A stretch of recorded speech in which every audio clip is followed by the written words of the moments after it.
Hi families, welcome to Adhithaksha vlog. இந்த vlogல நம்ம என்ன பார்க்க போகிறோம்னா ஒரு ரெசிபி தான் பார்க்க போகிறோம். ப்ரான் மோமோஸ் தான் பண்ணேன். ஸோ அதுக்கு வந்து கொஞ்சம் ப்ரான்ஸை சாப் பண்ணியும் கொஞ்சம் ப்ரான்ஸை மின்ஸ் பண்ணியும் வச்சுருந்தேன். அதுக்கப்புறம் வெங்காயம், கேபேஜ், கேரட் இது மூணுத்தையும் நல்லா பொடியாக சாப் பண்ணி வச்சுருந்தேன். அதுக்கப்புறம் ஒரு பாத்திரத்தில் லைட்டாக ஆயில் விட்டு இது வெஜிடபிள்ஸ் எல்லாத்தையும் போட்டு நல்லா வதக்கி விடணும். வெஜிடபிள் கொஞ்சம் வதங்கினதுக்கப்புறமா அந்த ப்ரானையும் போட்டு ஆட் பண்ணி நல்லா வதக்கிட்டு அதுக்கு தேவையான உப்பு, காரத்தூள், சிக்கன் மசாலா, கரம் மசாலா இது மட்டும் ஆட் பண்ணி நல்லா மிக்ஸ் பண்ணி விடுங்க.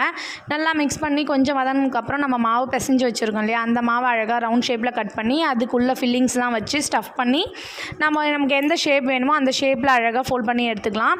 அது எடுத்ததுக்கப்புறம் நம்ம ஸ்டீமரில் வாழை இலையில் லைட்டாக எண்ணெய் தடவி இதை வச்சு ஸ்டீம் பண்ணி எடுத்துக்கிட்டேன். அதுக்கு தேவையான சட்னிக்கு வந்து தக்காளி, காஞ்ச மிளகா ஃபஸ்ட்டு தண்ணியில் போட்டு நல்லா கொதிக்க வச்சு எடுத்துட்டேன்.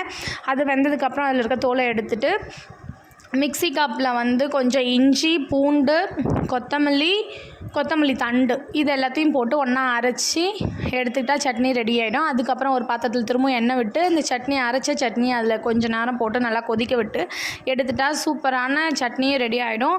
சூப்பர்